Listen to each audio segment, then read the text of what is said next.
Welcome to our EFTI talk. The Erica Friedheim Tourism Institute, Department of Tourism, Hospitality, and Event Management in the College of Health and Human Performance at the University of Florida are presenting to you EFTI talk. It is my great honor to introduce our speaker today, Dr. Kathy Xu. Dr. Kathy Xu is a chair professor from the School of Hotel and Tourism Management at the Hong Kong Polytechnic University. Kathy is a renowned scholar in our travel and tourism field. Dr. Xu's research expertise include tourist behavior and resident sentiment, destination marketing, and hospitality education. She was an associate dean and now serves as the program leader for the Hong Kong Polytech Online MicroMasters. Kathy devotes her time to serve on several committees at the university level. That's plenty of work. Thank you so much for taking time out of your busy schedule to be our speaker, Kathy. Many graduate students and faculty members will be interested in learning from you about how you keep up your research productivity when you are an associate dean. Would you like to share? All right, sure. Thank you. Thank you, Dr. Fu, for the invitation. It's my honor to be here. I hope our conversation will be interesting and we will generate some issues that we can discuss and also reflect later on. To address your question, to take an administrative position, I guess the research does suffer. Before I take on the position, I have to think for myself, is it something I want to do in terms of my career progression? For me, the reason to take on that component, I see that as service. Because when I was younger, when I was assistant professor and associate professor, I understand the department head and the dean spend a lot of time administering and managing and leading the department and the college. I benefited tremendously. So that gave me the time to develop as a junior researcher and junior faculty member. So when I was promoted to professor, I thought, maybe it's time for me to give back. So for me personally, it was not part of my career development plan, but I saw that as an opportunity to give back to the community. So it is very important to be a good citizen of the community. But for others, I understand they have that ambition to become a leader in higher education, whether it's at the disciplinary level or at the general higher education level, then being a department head, associate dean will be a very important training ground for the bigger things to come. So I guess everybody has a little different aspiration and also the reason for getting into administration. But yes, it is a trade-off. You spend a lot of time in meetings, you spend a lot of time going out to the industry and also consulting with the student, managing, leading the faculty members. So it does take a big chunk of the time, but once you decided to do it, I guess the work week becomes longer. Instead of working, let's say 5 days a week, you get to work six and a half days a week. But I guess if you're enjoying the role, then you don't see that as pressure. You don't see that as work really, because you're enjoying yourself. So being an administrator, for me, the lesson was I had to better utilize fragmented time. I did not have the whole day today to do my research. I may have a couple hours between meetings and then half an hour between talking to a student, talking to a faculty. So I had to switch the channel very quickly. Obviously, my research suffered a little bit. My productivity decreased a bit from during the time I did not have any administrative responsibility. But again, it is a trade-off. Whether you're happy with the trade-off, only yourself can answer it. So I'm not sure I did a good job of balancing the two or keeping up my research productivities like some other people can. But for me, it is a responsibility for me to take on that position for a number of years so that we can provide a nurturing environment for the junior faculty to develop. And now once they're developed, they can do it as well. Wonderful. Thank you for your stories. And I am inspired, definitely. And again, I believe you and I will enjoy what we are doing, and many administrators, they also love what they are doing, because I strongly believe a wonderful leader can really make the generational impact, especially for an institution. So thank you for all you have done in our area. Our next question, I would like to ask you, again, very similar to the first one, how do you prioritize, balance, and maximize the productivities of your research, teaching, being an administrator, and now the editor? Dr. Shi is the editor-in-chief for tourism management, which is the #1 ranked journal in our area. So Kathy, would you like to share your thoughts on this topic? All right, thank you. I started being the editor-in-chief January 2020. Before that, it wasn't on my mind at all to be an editor again, because I was the editor for the Journal of Teaching in Travel and Tourism for 16 years. Yes, that was a much smaller journal, and I can spend a lot of time on each paper, communicating with the authors. But tourism management, as Dr. Fu mentioned, it's one of the top journals, therefore attract a lot of manuscript submission every year. So the workload is significantly more.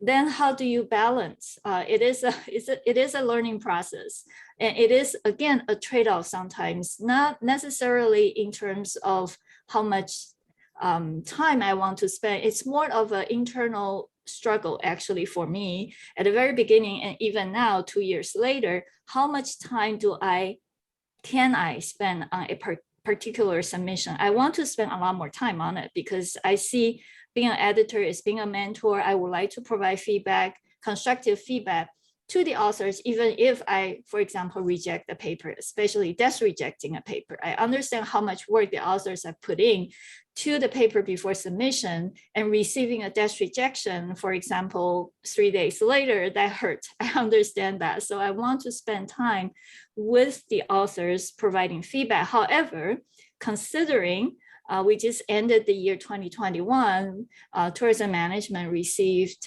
1,760 some submissions. So again, internally, I have to struggle. Do I want to spend a few more minutes on this, or do I need to move on to the next paper so that I can communicate with the next author? So that's within the editorship responsibility. And then the bigger question is, I still need time for teaching. I still need time for my own research, right? And serving on committees as well. But like I said, I'm having fun. I'm having a fun struggle in terms of, what do I do now? What do I do today? What do I do tomorrow? It's very often the what do I have to get done? What's the deadline for me today, right? For example, I need to teach. Obviously, there's no negotiation today. Today is my teaching day. Research, unfortunately, tend to be the last in line, my personal research, right? Because there's no deadline. Other than, for example, the funding body say you have to finish the project by the end of June, then obviously I have to do that.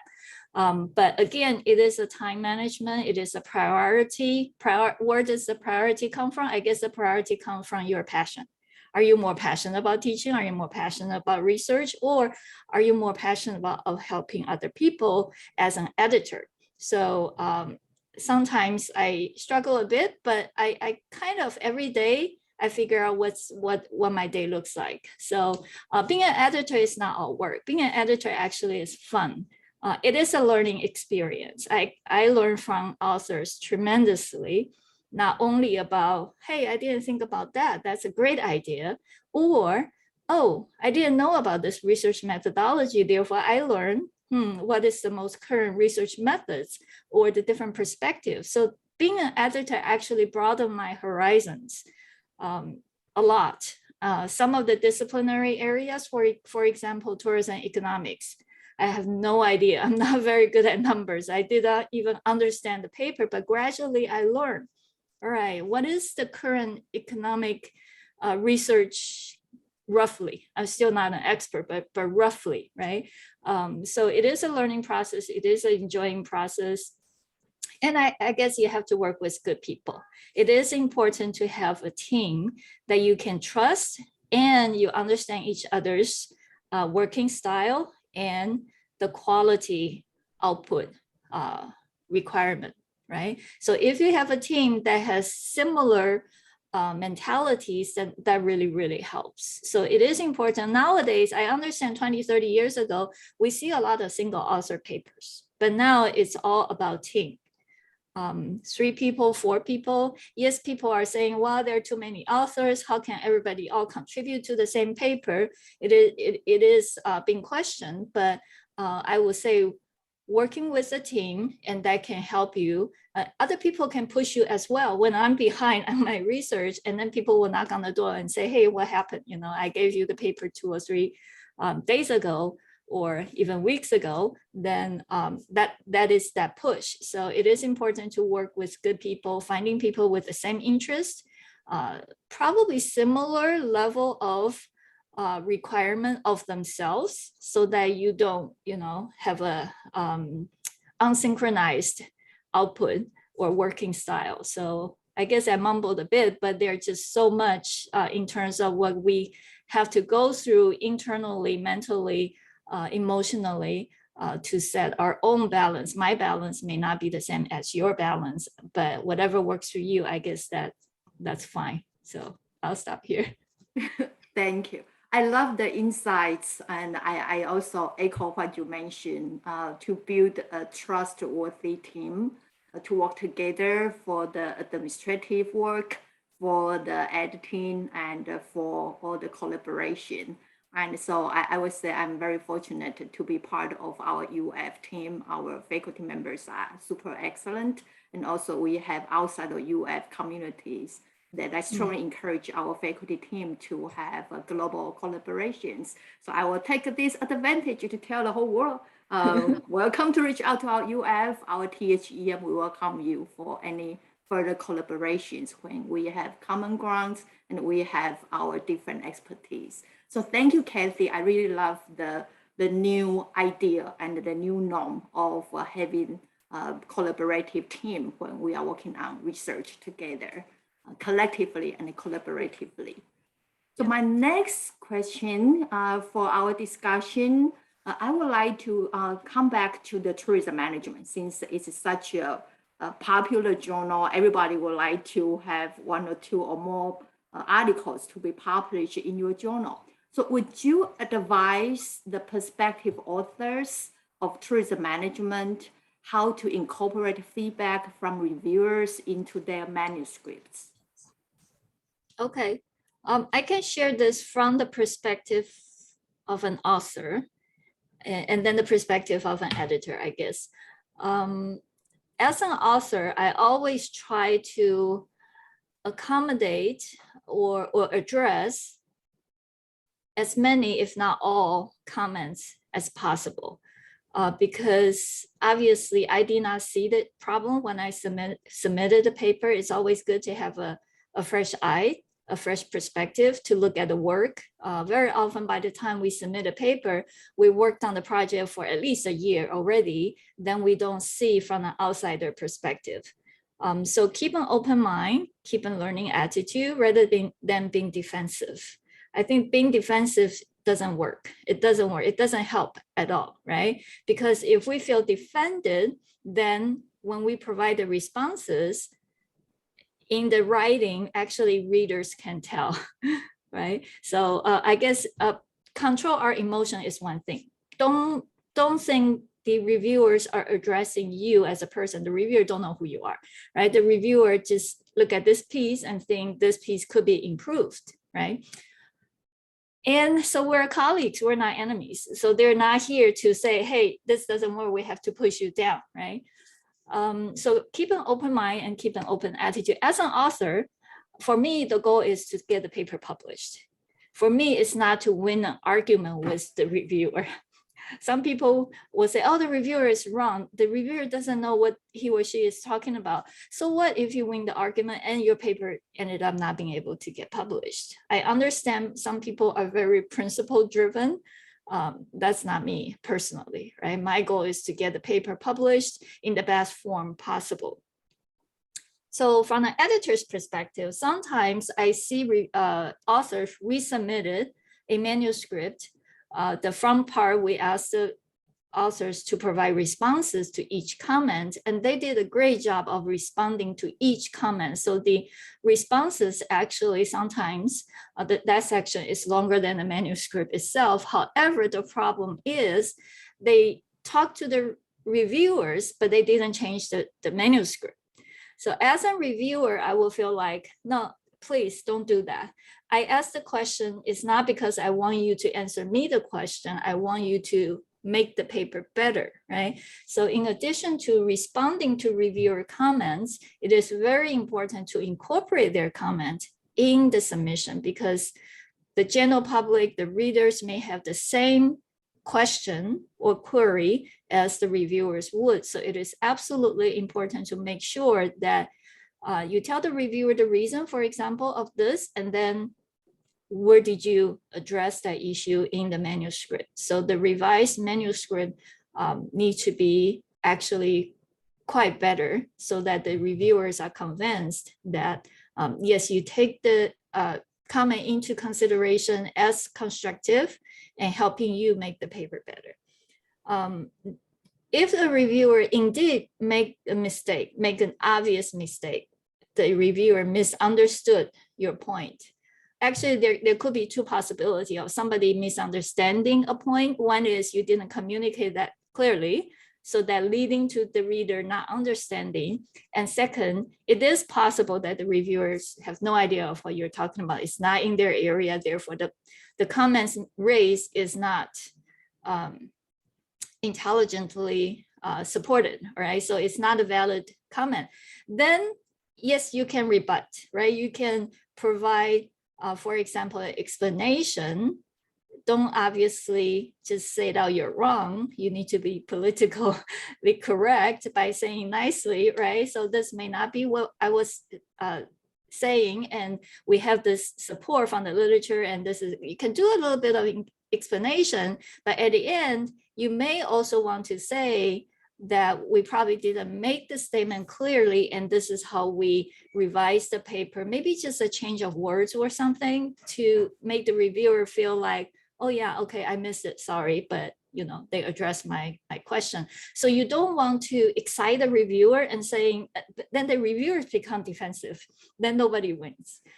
So it is sometimes, I wouldn't say a complete negotiation process, but we need to be collegial. We're colleagues, we're not enemies. So reviewers provide their feedback free of charge. They're in a very helpful position. Therefore, we should take their responses as constructive comment and as seriously as possible, so that everybody will win at the end.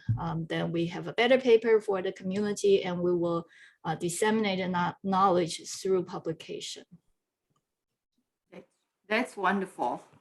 It's really good comment. Again, we don't take the reviewers' comments personally. It's really professional, very constructive comments. And the goal is the same, to produce greater quality and make sure the readers can learn from the manuscript's key points. Thank you, Kathy. So my next one from students, faculty, is again, how do you capture the concurrent topics of our industries? And what are some of the most important topics that your tourism management journal will be interested in including and publishing? Yeah, I guess we have to go outside of our office, right? Go outside of the tower that we tend to cocoon. Usually researchers are very quiet. They keep everything to themselves. They are more, you know, so that becomes the trait of a good researcher. But we have to break that comfort zone and go outside of the office, go outside of the campus, I guess the easiest start will be just watch television, watch movies, know what's going on outside of the university environment. So media reports, and then the next step will be actually talk to some people, right? I understand some researchers don't feel comfortable with face-to-face communication with industry practitioners, but take that first step out and begin to talk to people. Especially now, we say young people are not very good at face-to-face communication, right? But actually, many university scholars are the same. We're guilty of the same thing. So we have to really go outside and talk to the industry people to see from their perspective, what's the most pressing issue, what kind of real life problems that they want to solve. Very often we form our research question based on literature review. Oh, here's a theoretical gap, but is that a problem really in the industry? If the industry people don't care, then why do we do the research, right? I understand there is a scope for basic research, but basic research fine, still eventually we want to develop a theory so that we can help the industry to solve some issues. So I guess talking to the industry, participating in industry events, not necessarily we attend the same research conferences or education conferences every year. We may attend some industry events as well to see what's happening in the industry, what are the current issues. So starting from reading magazine, watching television, going out to talk to people, attending industry events, and travel, practice what we teach. Go out to eat, go out to drink, staying in hotels and travel through different forms. Traveling could include air transport, could include cruise, could include, so try to be a good practitioner. Actually practice what we teach. We teach travel tourism, we teach hospitality, then we really need to have that experience, at least from the consumer perspective. Some of it has industry working experience. Not everybody has, I understand. And also even for myself, for example, I worked in the industry decades ago. Things are very different. At least we can get updated from the consumer's perspective. And when we go out to eat, when we go out to drink, stay in hotels, then we need to open our professional eyes and be observant. So I guess keep our eyes open, keep our ears open, that way we can see what's happening and find a phenomenon that's worthy of investigation. So that's how I, try to find out what's happening in the industry. And for the tourism management, yes, we often, all the editors I talk to as well, often ask, what's the hot topic? What's the trendy topic that your journal would like to publish? Actually, the answer is we don't have an answer. Because journal editors are not the research agenda gatekeeper. We're the quality gatekeeper, but we're not the research agenda. I shouldn't say, oh, I don't like your topic, therefore I reject your paper. Everything is publishable, is possible, is researchable, but it's the quality that carry you through the publication process. Actually, myself and some other journal editors, as we're talking, are trying not to publish the so-called hot topics, because hot topics today could become very cold 2 years later, right? And we want to make sure that people have a sustainable research agenda so that they can stay engaged in the topic. That's another topic for junior scholar professional development, but yeah, I would stay away from trendy topic unless that's something you're really interested in, unless you can find an angle of that topic, whether it's from a consumer psychology perspective or from a branding perspective that, can continue the thread of research agendas throughout your career. So among the tourism management team, we're regularly communicating. Very often, one of the editors may say, hey, what do you think about this topic? Is that suitable for the journal? I say, why not? Don't judge a topic based on your own. We all come in with our own value, based on our own culture, based on our own upbringing, based on our own standards. So we cannot judge whether the topic is suitable. Topic shouldn't matter. It's the quality. It's the quality that the authors bring to the journal, and does that piece create new knowledge? So I wouldn't say trendy. For example, 2 years ago, everybody actually, when the COVID first started, I think we saw the first paper submitted about COVID in March 2020. That was really hot, right? But unfortunately, we just rejected it because the quality was not good. So again, I guess we all have to find what's important for the industry, and also what's of interest to us, and make sure the quality is there. Sorry, I couldn't answer your question about what's the topic that tourism management would like to publish. We like to publish a variety of topics. Yes, you did answer. You did answer. So it's really about the quality, the methodology, the ideas, the selection of the cases, and what's new, the innovative area that the authors could make contributions to the literature. You did answer. And I also would like to take a moment to echo on what you mentioned about watch TV, read newspapers, read magazines, talk to people, think outside of the box. And it's even better if there is no box.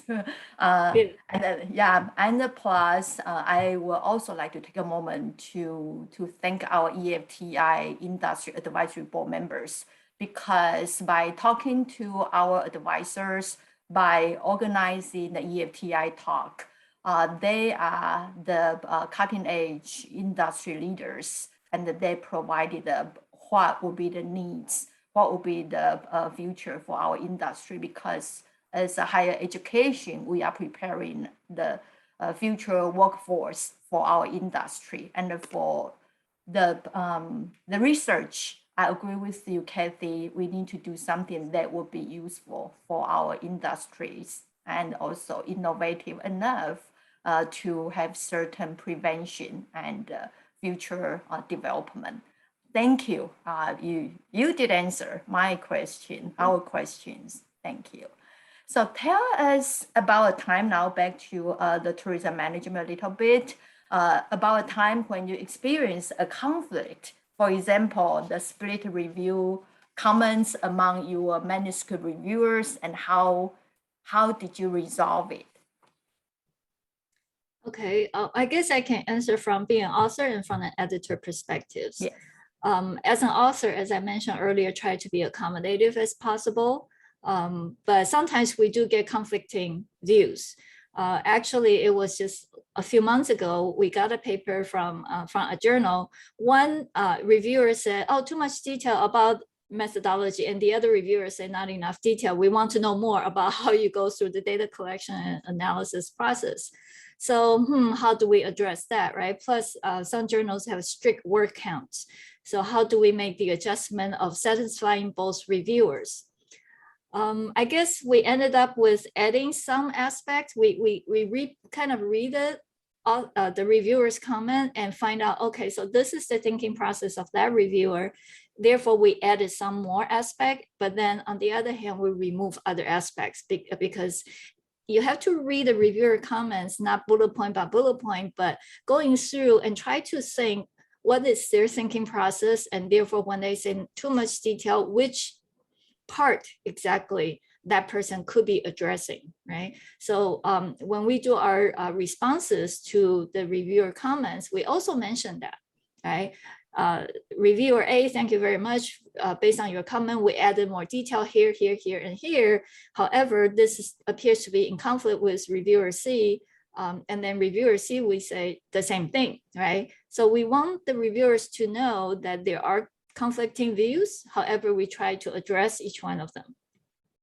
And I guess English writing skill is really, really important. When the reviewer says too much detail, I don't think they want the author to remove blocks of text rather than streamlining the writing.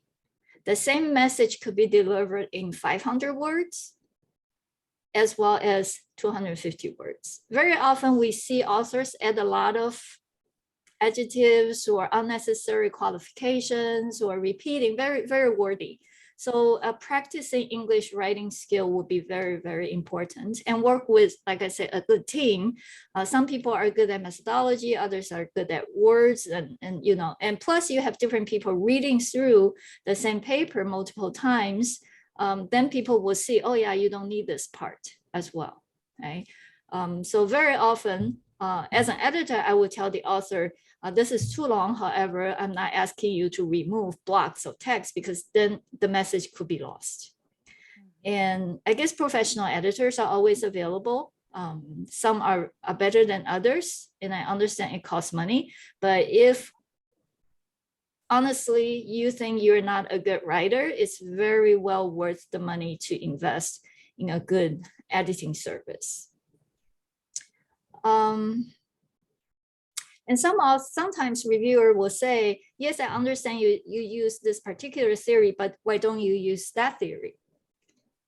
And we cannot use both, right? So we need to be not defensive and try to reply to the reviewers scholarly. That is, if the reviewer say, how come you didn't use this particular theory? And we can understand where that reviewer come from, because that's the theory the reviewer is most familiar with or has done work in that area. Then before we respond, then we have to have a really good understanding of the theory that he or she mentioned, so that we can provide an intelligent response, right? It could very well be another perspective, or the theory doesn't really work in this particular situation. Before you can say that, you have to really understand what that theory is about, the boundary, the limitation, the most suitable situation or phenomenon to be applied. So don't just feel like, oh, why are you picking me in terms of the theory? That's what I decided, that's the best, I know the best, right? So that's being defensive. We need to look at the theory that they mentioned. Honestly, we probably missed it in our literature review. So take a look at that theory, have a good understanding, and then you can respond intelligently either way by saying, yeah, we can do that in a future study, or you can say, this is not really applicable to this particular situation and why. Again, not only responding to the reviewer comment, but also address that in the manuscript as well. So yeah, like I said, we do want to bring that up to the attention of the reviewer and the editor.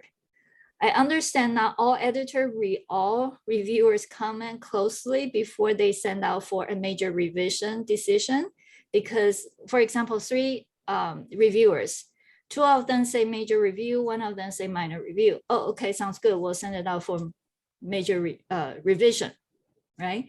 Without reading the specifics. So as an author, we want to bring that conflict to the reviewer's attention, so that when they get our revised paper, they thought, oh, somebody disagreed with me, had a different view. Then the reviewer may have a second thought. And then the editor, bring that attention to the editor. Oh yeah, reviewers have different views. Then the editor need to make a judgment somewhere down the road, right? So we, as an author, try to be smart in terms of bringing the attention of the reviewer and the editor, and be nice in terms of responding as well. So again, it is a, I wouldn't say a political process, but it is a process that needs careful handling. But I guess it is possible to resolve. And very often reviewers, the first time they say reject. And I understand some reviewers say, why do you send me the revised paper again? I rejected the first time. Fine. But other reviewers actually completely switched 180 degrees. First time, reject. And I asked the same reviewer, can you review it again? Because other reviewers thought their potential, and they become the first one to say actually accept, right? So don't think the reviewer meant evil. They just want to help. So yeah, we should take the process as a learning process, and then just open communication. That's great. I personally, professionally, I've been on your editorial board for several years, and I did experience what you have explained, and I think the process has been very enjoyable, professional, and very constructive. So thank you for your leadership on We making hope our so. making the tourism management even a greater journal in the field. I also have another follow-up. You have touched on these answers. So the question would be, I believe, would be lots of our graduate students, faculty members, from assistant, associate to full professor. We all want to know what would be the do and the don'ts while publishing articles in Tier 1 journal, or at least trying to submit the manuscripts to the Tier 1 journals. What will be the tips of do and the don't? It's a very general question, but somehow to re-emphasize the importance of getting the manuscripts, ideas, the theories, cases to be published into within the top tier journal. Okay. Starting from picking the topic, I suppose, especially nowadays, secondary data, big data are widely available. So I see a lot of data-driven research. In other words, when I get a piece that's technically correct, everything is fine, has all the bells and whistles, use the most updated big data analytics and a lot of data, charts and graphs and all that. But that's data-driven research. Does it solve a problem?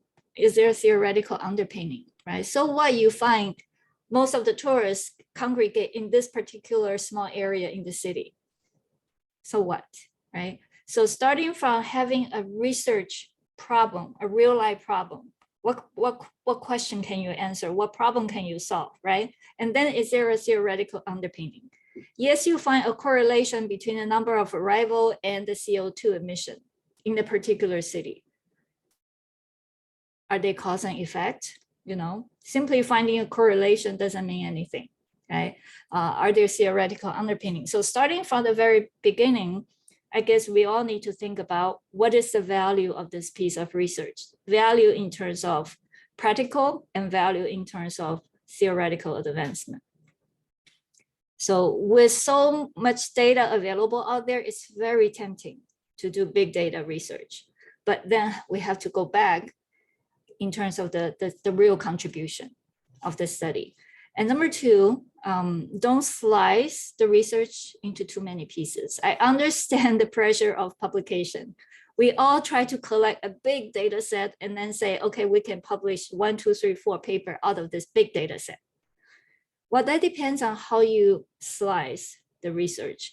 Does each piece have a unique angle that can make a contribution, right? And how much overlap are there between the different pieces?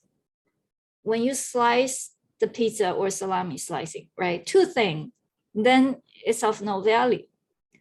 And very often, especially for top 1 journal, as you know, now we can do the online search easily. Very often I can see, obviously, this is the second piece or the third piece of a same database. Then very likely, Tier 1 journal editor will say, sorry, it's interesting, but we would like to be the first one to publish in a series, okay?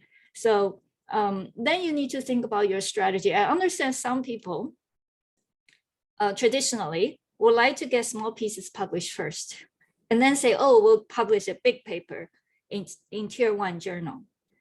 But you have to think from the editor's perspective as well. If you have those little things published already quickly, then what's the novelty that deserves the big piece to be published in Tier 1 journal? Okay, so again, it's the prioritizing. How many pieces can you realistically publish from one data set, from one study, and which journal you should submit first, right? If eventually you want something published in Tier 1 journal, you may want to consider that as your first piece rather than subsequent. Okay, because nowadays, like I said, it's very searchable. We will know this is the second or third in a row of that similar topic published by the same set of authors. So that's just a strategy comment. Obviously, you need to read the journal scope, understand the scope of the journal. Now, yeah, we'll say annals, tourism management, JTR, they're all similar. They're all top tier. They're all, actually, they're quite different. They have their unique scope or the mission of the journal. Okay, take a clear look. Annals obviously is social science, right? Tourism management is more management focused, and JTR has a probably a more historically marketing oriented because of the association with TTRA. I could be wrong now with the new editors in place, but understand the scope of the journal before you submit and follow the author guide. Different journals have different requirements. Do you put a table in the text, or do you put the table at the end, right? Very often, we try not to get back to the author too many times before we send out to the reviewer because we don't want to upset the authors with little things. But if we say, I ask you to number the lines, go back to the email one time. And I asked you to reduce the similarity, go back to the author another time. I asked you to go back and replay the table within the text, and the author get very frustrated. So sometimes we let it go. However, the reviewer will come back and say, I don't want to review this, right? So we're kind of caught in between. So it would be really, really helpful if the authors can follow the author guide for a particular journal. And check the similarity with previously published materials. This is a big thing now for all the publishers. The first thing we do is to check similarity. And I'm very surprised some authors don't do that before they do the submission. If we see a similarity with a previously published work, let's say 5%, 7%, obviously that raises an issue. Not necessarily we'll just reject right away, but we'll look into that. Are you slicing the research? Are you copying other people's work? Are you not being able to write in your own language?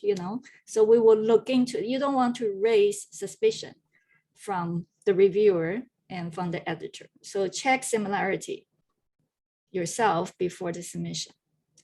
After you've been rejected by a journal, please don't turn around and submit to another journal using the exact same paper. Being rejected by a journal, meaning the reviewer or the editor will give you some comments. Take their comments, make some revision before you do the resubmission. Okay, that's just respecting their comments. They must have raised some issue that you did not think about. Okay, so that you're not wasting their time. At least you take their comments on board and then make your paper better, so that when you go to the next journal, you will have a better chance. And I understand some people say, oh, tier one journal rejected me, even though the reviewer gave me some comments, but I'm gonna go with a tier two, they may not care. That's not true. Tier two journal, they still have to maintain the quality. And you get the comments, why don't you make revisions? That helps you make your work better. We all want to publish the best work we can, right? When somebody gives us free comments, take it. And different journals have different style requirements. Again, going back to the author's guide, very often I get a paper and I say, oh, that must be rejected by Annals because it still follows the Annals guideline. The authors did not bother to change the style from another journal, right? Again, you triggered that reviewer, you triggered that editor's suspicion of, why was it rejected by another journal, right? There must be something wrong. So you will look closer into it.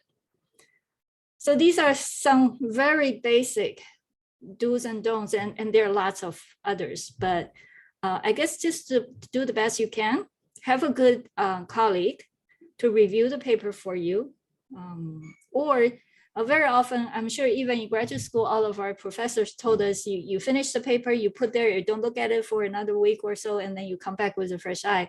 Sometimes it works, sometimes it doesn't. It worked for me because I have bad memory. I have horrible short-term memory. A week later, I don't remember what I did last week. So I will look at it from a fresh eye perspective. But for people with very good memory, it may not work for you. Then you need to find a really good buddy to help you out with that.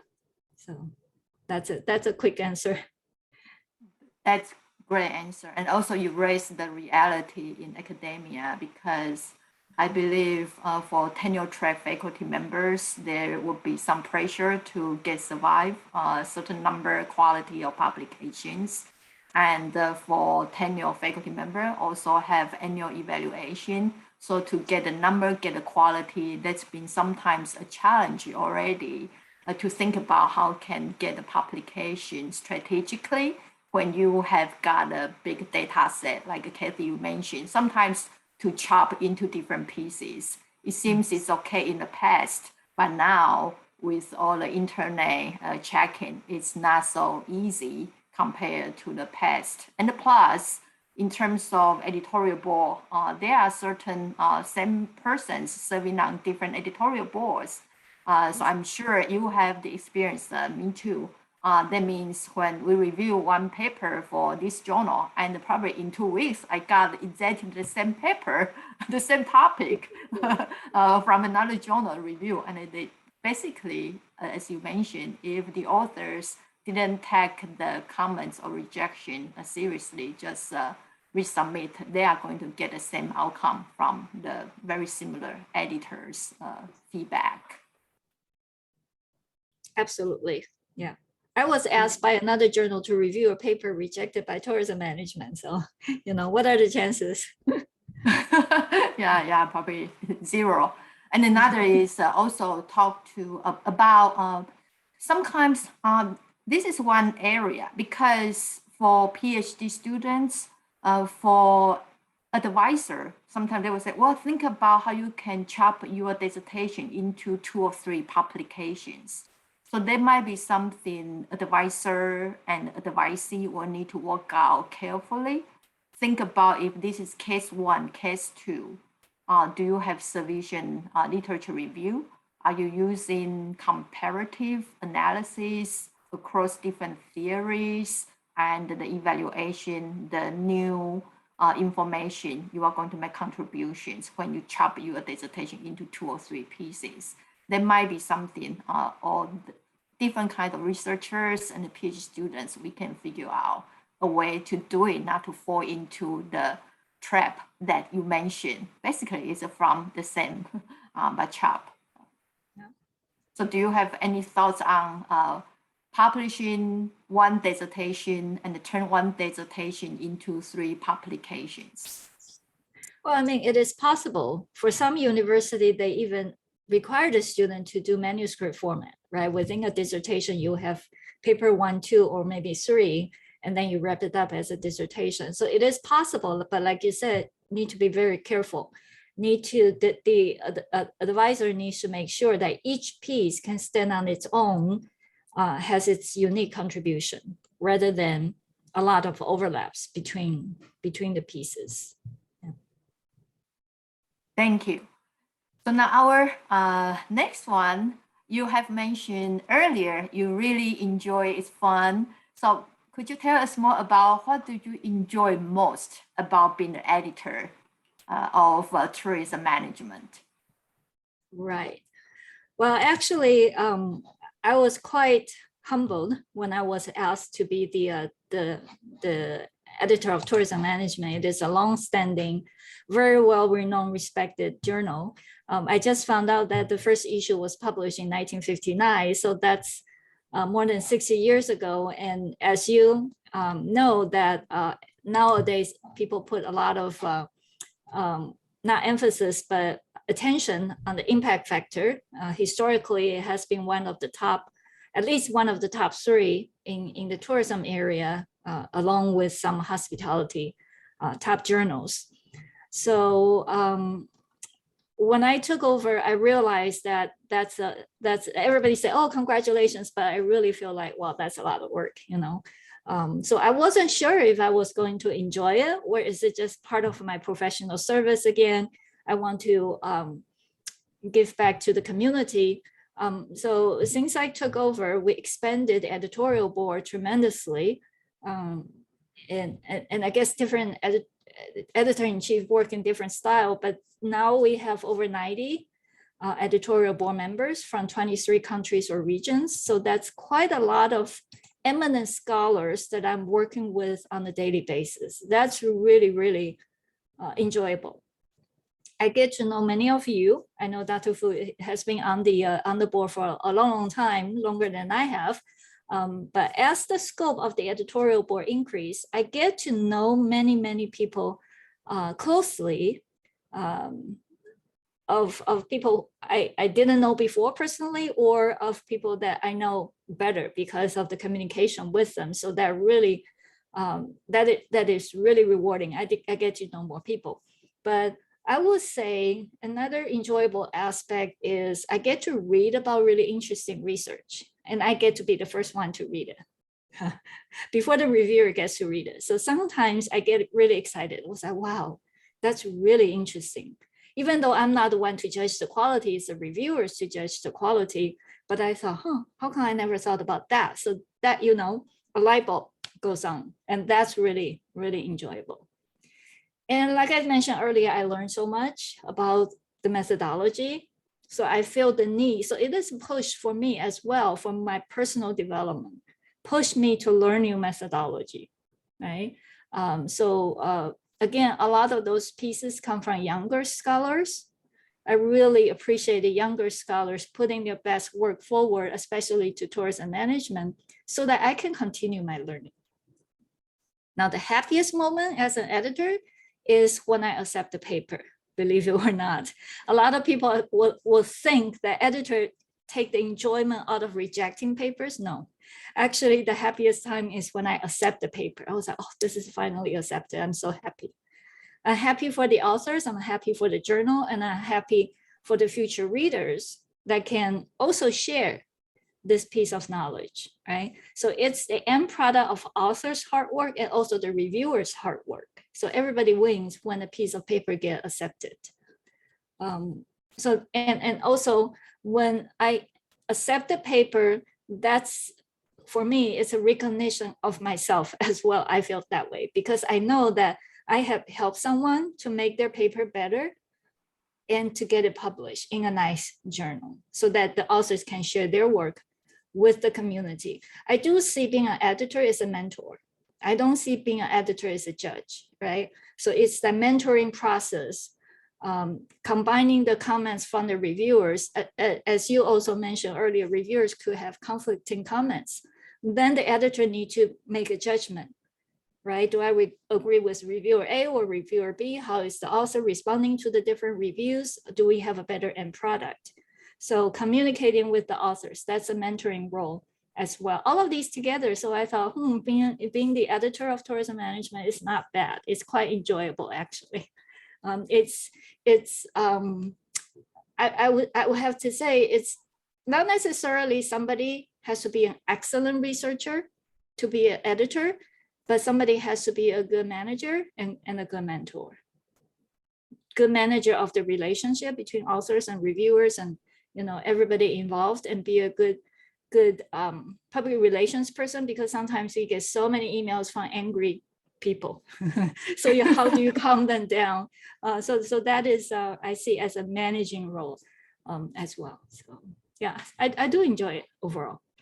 Wonderful. Thank you, Kathy. So this is a message for the viewers audience and also to myself.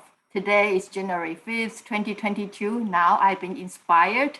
One of my resolutions for the new year is, Kathy, I'm going to make you happy. So that means I'm going to make sure our team, our publication will be accepted by tourism management. So we want to increase the level of your happiness.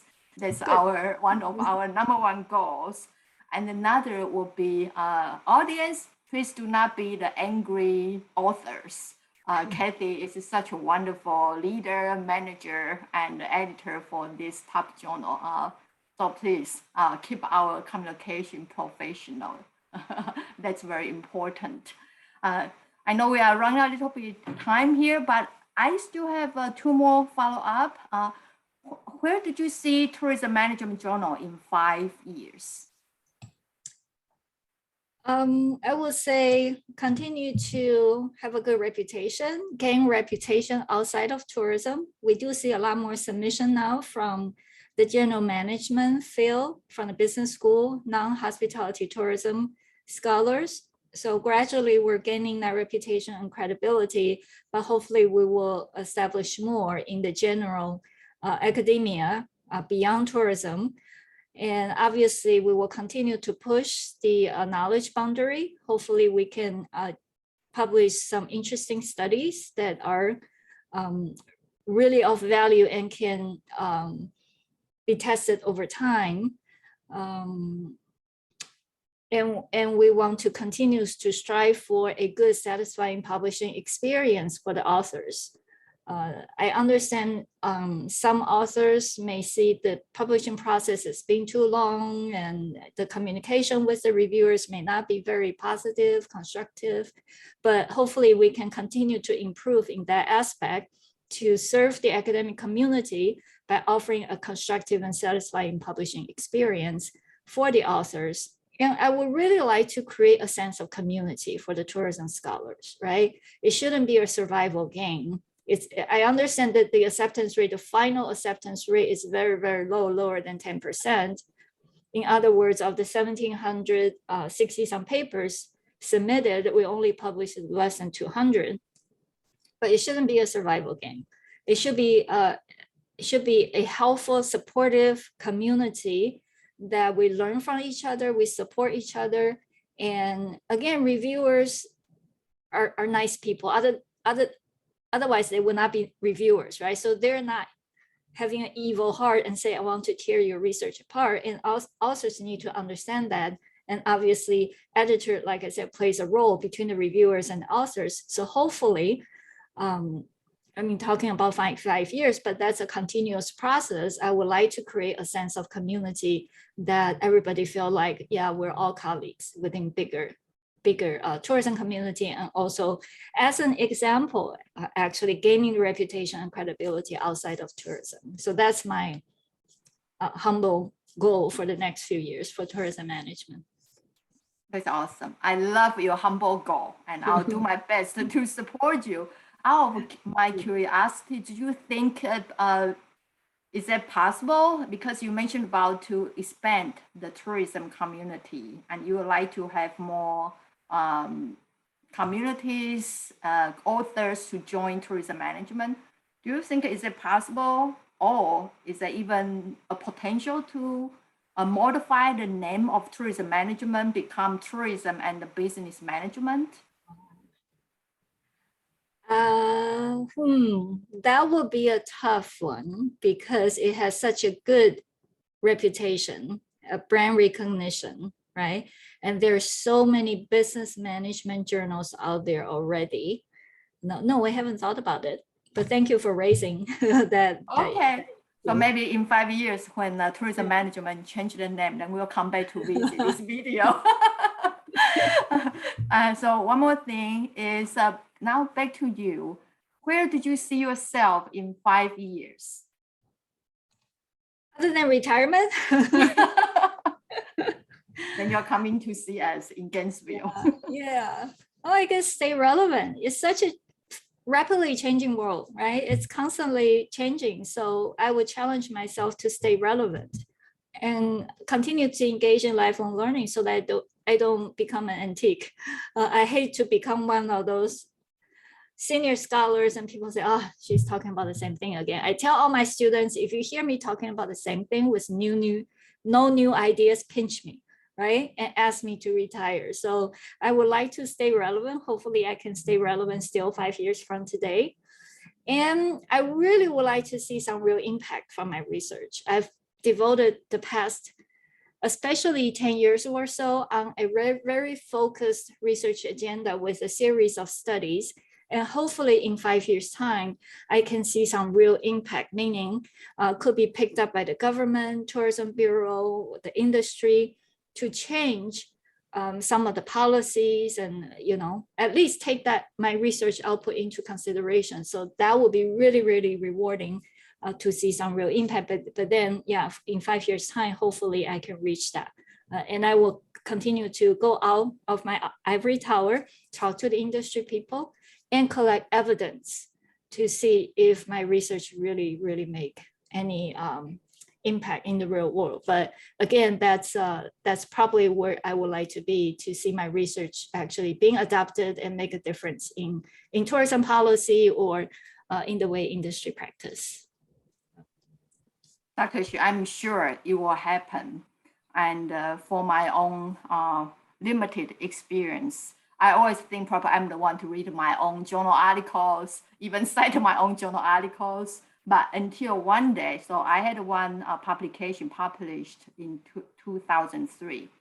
And in 2009, the CEO reached out to me. And I said, where did you find me? From website, from the economic impact study in fishery management.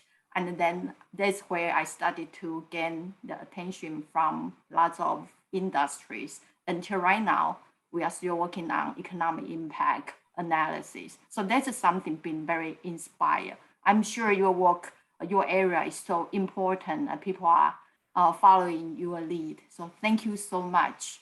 So before we close our conversation, are there any other topics that you would like to share with our audience?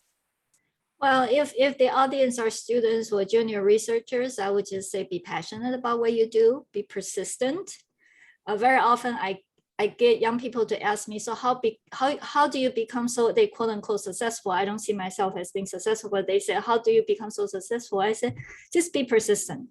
I say, I'm here today because I've been here for over 30 years. You will be like me 30 years from now. So be persistent, be passionate. And Rome is not built in one day. So you just continue to do what you're doing and do the best you can. And there's no shortcut. So. Thank you so much. You have been such a wonderful leader and a mentor in our travel tourism research. Thank you, Dr. Xu. It's such a wonderful time with you to learn from you directly. And I hope students, faculty, scholars, and our industry leaders, thank you for watching us. And we hope you enjoy this session as much as I have enjoyed. And we wish you a very happy, fruitful, and happy, again, happiness is very important, happy year to come. Thank you. Oh, thank you very much.